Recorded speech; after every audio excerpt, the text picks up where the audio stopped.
Ted Nugent is one opinionated man, and he shares some of those opinions in his book, Ted, White and Blue, The Nugent Manifesto. And Ted Nugent joins me now. Ted Nugent. Greetings. How are you, Piers? I'm looking forward to this. Thanks for having me here, man. I'm going to say, for probably all the wrong reasons, I've been looking forward to this. It's like meeting a kind of... There are no wrong reasons. Television matador. I've seen all your previous interviews. And you're the bull? Well, I'm the matador? I'm not sure yet. I'm not sure which one is the bull. I'll guide you through this. You're confident, aren't you? Yes. Have you noticed that? You think you're going to take me down? No, not at all. Are you needing to be taken? If you need to be taken down, I shall respond. No, but I read a great line where you gave this All my lines are great, but go ahead. You gave an interview to some guy on a BBC show. Boy, did they need me there, huh? And just to describe how you thought things went with this British interview, you said, they sent this young limey prick who pretended to be my friend. He tried to, with me, on all these politically incorrect levels. I gutted him. I danced on his skull. But before I gutted him on my skull? But before I gutted him and danced on his skull, I was so hospitable and loving and welcoming him to the Nugent tribe that when he tried his little tricks on me and his leftist thing to get against my hunting and my guns, for example, how could I not gut him? But I gutted him with tender, loving care and with truth and logic. And even at the end, he finally went, "Uncle!" It was beautiful, because I'm right, he was wrong. It's the story of my life. Yeah, I mean, you have this completely, I don't know, irrefutable self-logic that everything you say is right. Yeah, and your point would be what? My point would be, I mean, do you ever accept that you might be wrong? Mrs. Nugent's here. Was there a time? Let's put it this way. I'm 63. I've been clean and sober my whole life.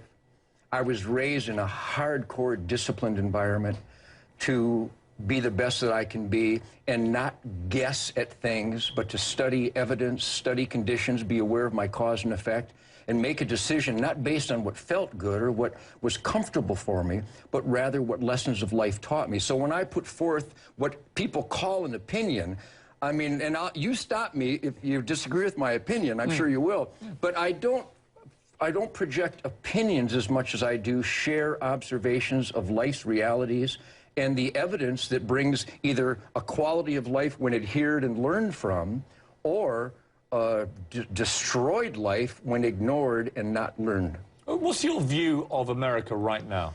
My view of America right now is so beautiful I can hardly stand myself. Now, that being said, we want to celebrate the good while we scrutinize and put our heart and soul into fixing the bad and ugly. So there's lots of good. Americans are still producing and still giving. We have the terrible victims of the floods now on the Mississippi. We have the terrible victims of the fires in Texas. We have the tragedy of the victims of the tornadoes in the South.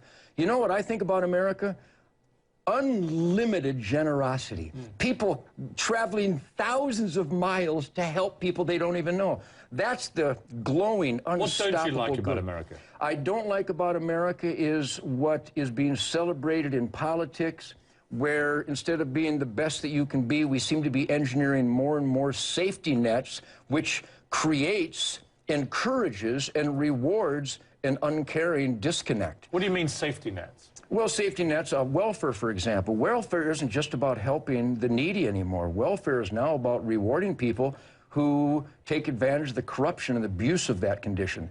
That's more widespread than actual needy people getting help. I don't know how often you shop around this country or how often you hang out with people around this country, but it is not, like the president said, the America he doesn't know that people are using food stamps for something other than good nutrition. You gotta be kidding me! We've got a bunch of idiots out there that are absolutely raping and pillaging and otherwise positive humanitarian system. One of the problems, I've studied your work for a while. And I admire, no wonder you glow. You have a certain glow. Well, I admire the passion you bring to it. I've no problem with people having opinions, even if I don't agree with some of them.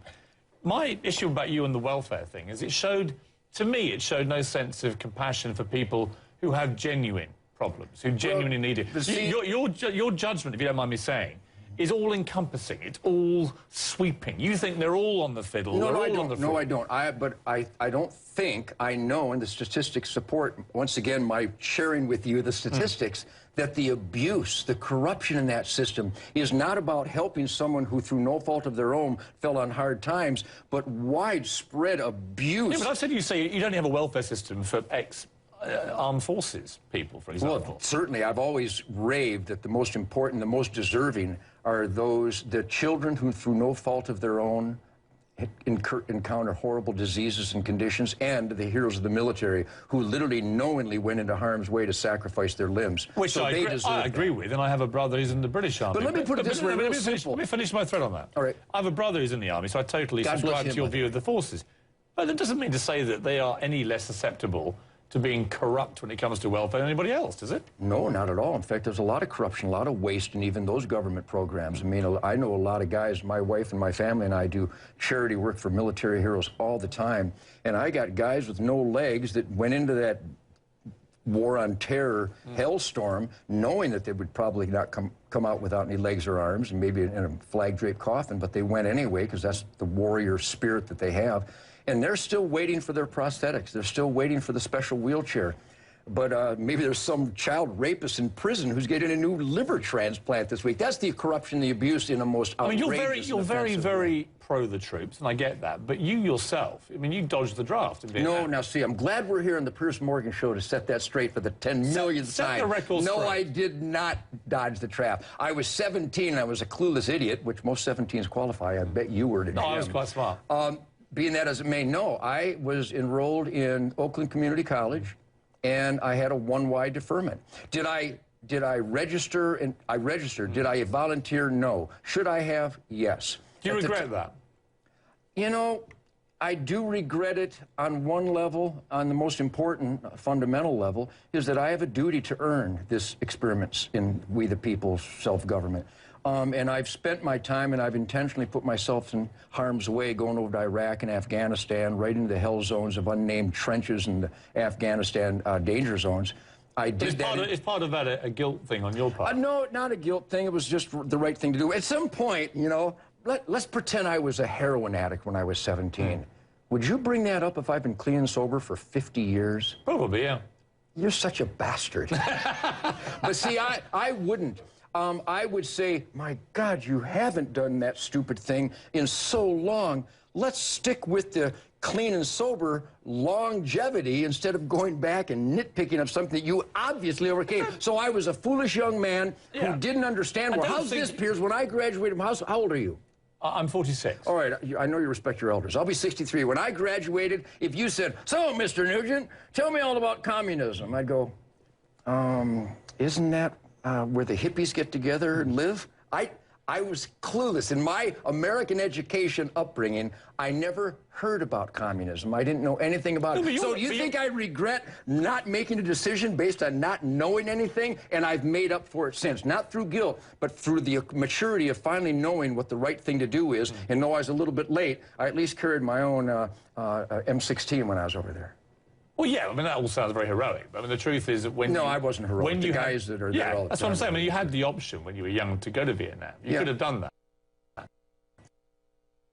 I see the way you are now with the armed forces and the fact that how about they call the guys a chicken hawk? I was 17 and 18. Why don't you give me a break? That was, what, 50 years ago, kid? But lots of 40-some years ago. Lots of 17 and 18-year-olds at the time maybe better, went to war in Vietnam. Better people than I. Better men than I. And so I just come back once more to the motivation for why you now do so much stuff. Because I've learned that freedom is not free, and I found that the reason the whole world sucks and America sucks less is because the U.S. Constitution, the Bill of Rights, outlines an experiment where freedom rules the day of individuality, and that can only be secured by crushing those enemies that would take it away. So those warriors that put themselves in the face of that evil enemy, and anybody who would take away our individual rights and our individual freedoms, they're the enemy. They need to be killed. And the guys that went over and did that, they paid the ultimate sacrifice. I've done so many benefits for so many families of dead heroes of the military. I've held so many kids and mothers crying. I've carried flag-draped coffins home from Baghdad.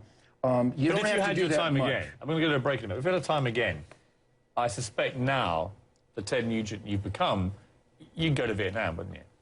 Damn right I would. So would that be, in your eyes, the biggest mistake of your life, do you think? No, because that Is there any nobler sacrifice? There is no nobler sacrifice, none. But you have to be wise enough, knowledgeable enough to make such a noble decision, and I was incapable of both at that age. Okay, we're going to have a short break. When we come